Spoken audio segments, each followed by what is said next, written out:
Welcome to the Renewal. Please be sure to like, share, and subscribe to the channel. Relationship triggers. Triggers can be you reacting to a past feeling or experience that leaves you feeling emotionally unbalanced, tense, stressed, even annoyed or angered. We'll hear some point of views on triggers and how to learn to process those triggers. But always remember, anyone on purposely angering you to get a reaction is toxic, and you should not tolerate that behavior. Leave a comment below if you ever been triggered and how you handled the situation in that moment. Agitated by your partner, annoyed, aggravated at something they do, something they said. You're either questioning, is this partnership for me? Does it have to be this hard? Or you're like, why the hell does this person keep bugging me?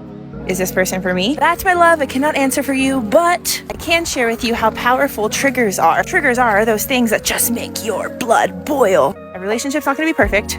They don't have to be hard, but triggers are going to come up. You can start to create a relationship with triggers. You can start to see that when you're triggered, it's actually an alarm system, a sign for you to look inward why you're being triggered. Triggers remind us of unhealed places within ourselves. Triggers become unhealthy in a relationship is when you're triggered and you project that trigger back onto your partner without first looking at yourself and taking ownership as to why you're triggered. Triggers are really powerful tools in how you get to turn inward and heal parts of yourself that have been neglected, denied, rejected, left unseen and unmet. This partnership, I used to get super triggered because I would see him laying around complaining about his life, not actively taking action, not taking steps forward to better himself every day. So when he would lay around the house and not do like any extracurricular activities or have any passions, it would make my blood boil. And rather than getting angry and upset at him, I turned inward and said, why is this bothering me so much?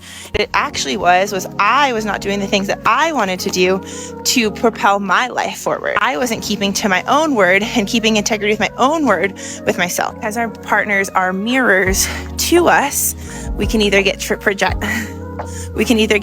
and project it and make them wrong, or we can become aware of the trigger, observe it, turn inward, and ask ourselves, why is it bothering us so damn much? That allows you to take ownership. That allows you to do your own inner work and continuously be evolving and healing. And healthy relationship dynamics have a willingness to continue to do the inner work and a willingness to evolve as an individual and as partners. This is how I stopped letting people trigger me. I realized I was getting triggered when I really felt out of control, like I couldn't control this person and either what they were doing or how they viewed me. The first thing I had to check was this need that I had that this person either see my side, agree with me, or do what it is that I wanted them to do. Even just being able to like stop right there and question myself and say, why do I even need this situation to change? Or why do I need this person to be different in order for me to be okay? That completely changed the game because I realized needing it meant that I was just trying to control, which was all ego. If I was getting triggered by them, meaning my own insecurity, I had to learn how to deal with that. And I couldn't expect the person in front of me to do something different in order for me to be okay. This is when you start realizing that your happiness is all based on what you give yourself and not what the outside gives you. It kind of just clicked where I realized the more I kept craving this, something to change for me to control this situation, it meant that I couldn't be happy unless I got everything that I wanted. So then it became more of a practice to learn how to really soothe that ego, soothe that wounded part of me that felt uncomfortable when she wasn't getting her way, or when she wasn't in control of a situation, when she couldn't control the narrative. Like, how could I be okay with someone thinking that I was the problem, or not giving me what I wanted, or not seeing my side? But I think one part of being in a healthy relationship that isn't spoken about is how much trauma it can actually bring up in you. I can't lie, I did not have the easiest start in life, and I've had my own back for as long as I can remember, like for real. And it wasn't until getting in this relationship where I actually felt like I could put some stuff down, that not everything was on me and I had someone that I could genuinely rely on, that so much stuff from my past came up and I was not expecting it at all. I think where I'd been in survival mode for such a long time, having my own back, figuring it out on my own, etc., I almost didn't have time to think about all the stuff that had happened in my life. And in fairness, I don't necessarily think that's a bad thing for that time period, because it meant that I was able to get on, do uni, live in London, all of that sort of stuff. It was kind of essential for me to not be thinking about it, otherwise I feel like I wouldn't have achieved any of those things. But now, being in a space where I have freedom to actually breathe, it's as if all of that stuff is coming up like, hi, we're still here.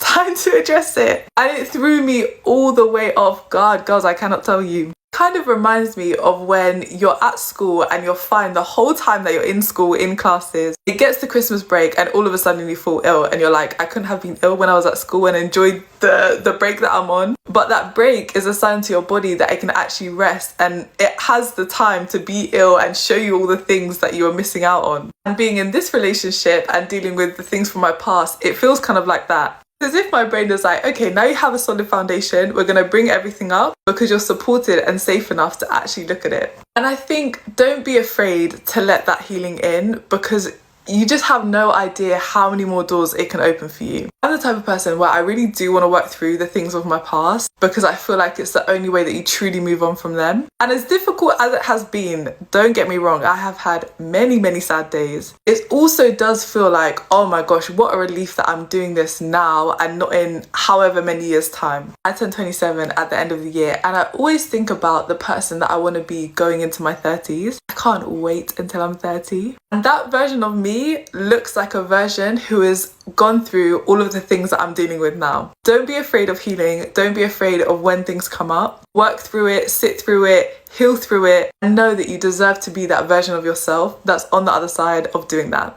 I feel like a lot of people don't know this, but when you are dating an unhealthy person or you are dating a toxic person, you are going to have to understand that you are going to suffer from a lot of panic attacks, depression, anxiety, hypervigilance, and all of these emotions, because that is only your body signaling to you that your nervous system is dysregulated and that you don't feel safe with that person, that you don't feel secure. And this is why you are suffering from panic attacks, depression, anxiety, jumpiness, and hypervigilance, because that is your body communicating to you that that person that you are around is not a safe space for you. And this is why you are showing up with all of those emotions. So you are going to have to stop ignoring your body and start listening to your body, because your body is trying to keep you safe. Your body is literally trying to tell you that the person you are around is not safe. People will try to trigger you, right? Try to poke at you. My mom always has a saying, misery likes company. Remember this. At the end of the day, if they're easy to trigger you, then they're easy to manipulate you. Ground yourself in what I just said so that you won't allow them to trigger you and poke at you to bring you down to their level of misery. Remember that. Don't get triggered. Stand in your power.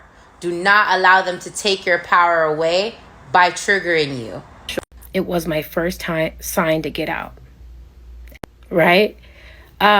She says he triggered my nervous system so much, made me just as dysregulated as him. It was my first sign to get out. And it's typically the first sign. I always say it's not about trying to enforce or project my ideologies onto other women, but there are some red flags that are just universal, like this one. If someone is dysregulating your nervous system, you're either choosing them over your mental health or you're walking away, right? We are knowing too much now. When the previous generations didn't know, they just didn't know. But we know. And maybe they did. I feel like 2 generations ago, they didn't know. A generation ago, they knew, but they couldn't do better. This generation, we've got both going, right? So what is stopping us? Nothing but ourselves. I love that she said that was her first sign. And I wrote a book about it. It's also a link on my profile. It's called Leave the First Time. Many women could avoid many of their life's mistakes if they just learned to leave. Instead of waiting around to find out, is that thought that I had right? Is my intuition correct? Am I judging him too fast? Am I being too hard on him? Right? Instead of waiting for the other shoe to drop, instead of waiting to prove yourself right or wrong, learning to be comfortable with sitting in your wisdom and trusting yourself and being okay with not knowing why, because that's another thing. We always need to know why. Your need to know why will cost you a lifetime.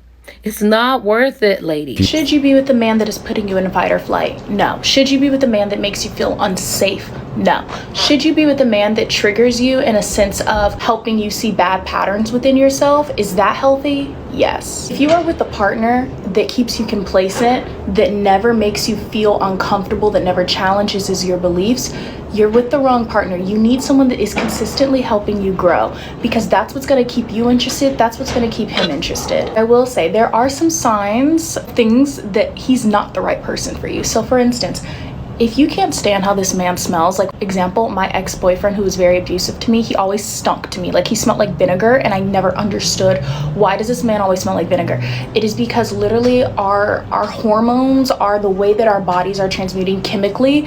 We are not aligned for each other. We're repelling each other. So small things like that where you're like, I can't even stand the smell of this man, pay attention to things like that. But if you notice that you guys are having moments where you're having communication issues or things like that, but you're able to talk about it and then move forward, that is a sign that you are with a good partner. Now, if you can't talk about it and move forward, and it always turns into a fight or an argument, or you can never grow from that moment, let it go.